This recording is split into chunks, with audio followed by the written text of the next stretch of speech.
Creating a 2 LEDs in parallel circuit with heat shrinking sleeves. What does it mean actually? We'll be slowly breaking this down. Firstly, to make a circuit work, we have to create a potential difference with a closed circuit. A potential difference is the measure of energy per unit of charge transferred between 2 points in a circuit. In simple terms, the potential difference between these 2 points A and B is 3 volts as determined by the batteries AAA 1.5 plus AA 1.5. That'll be 3 volts. Just to be sure, anything between these 2 points experiences a potential difference of 3 volts. For start, we have LEDs and we have to place these LEDs in the loop with the batteries to form a circuit. As stated, the potential difference between these 2 points A and B is 3 volts. If we place 2 LEDs side by side like this, they are connected by series. Points A and B has a potential difference of 3 volts, and we can clearly see that the LEDs share the potential difference because the voltage rating of each LED is 3 volts and there's not enough voltage to power them up. Hence, we can assume each LED receives a voltage of 1.5 and thus they cannot light up. But we have this other way to connect, and we now see that both LEDs are connected to point A and B. Each have their own connection to A and B, and each of them have a potential difference of 3 volts because anything across A and B is 3 volts. Since both LEDs are connected to A and B directly, they receive 3 volts and hence are lighted up with maximum brightness. Anyway, one important fact to know, if you load them up with more than 3 volts, the LEDs get damaged. Hence, to receive maximum voltage, we align the LEDs in parallel.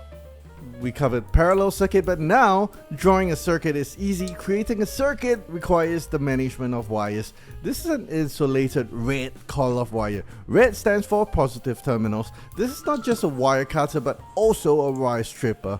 Side swivel lock unlocks the wire stripper. It has 6 stripping holes. AWG stands for American Wire Gauge. The lower the number, the thicker the hole.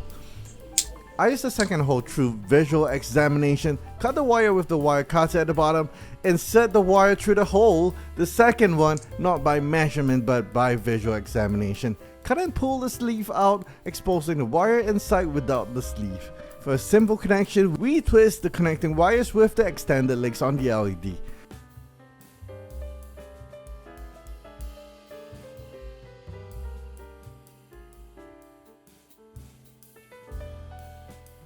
LED emits light and have a voltage rating of 3 volts. It has polarity. Either look at the base of the LED to identify the flat edge. Flat edge houses the negative legs. If you see a flat edge, that leg is negative. Alternatively, the short leg is the negative leg. Flat edge, negative leg, short leg, negative leg. Choose what you want. The legs of the LEDs can be bent to your desire according to your project. For our first project, we don't usually do this because wires are usually soldered together, but we shall extend a positive leg by attaching a red wire to it. By the way, the only difference between a positive extension wire and a negative extension wire is only the color. The properties are the same. They are the same wires, and the difference in color is used for identification when the circuit gets too crowded with wires. This is an example of a completed circuit. No exposed wires are seen because they are covered with heat shrinking sleeves. To start, estimate and cut heat shrinking sleeves so that it is long enough to cover the exposed parts. Slide the sleeves onto the intended space where the wires are exposed. Heating the sleeves slightly will shrink the sleeves into place. Overdoing it will burn the sleeves and also break the LEDs.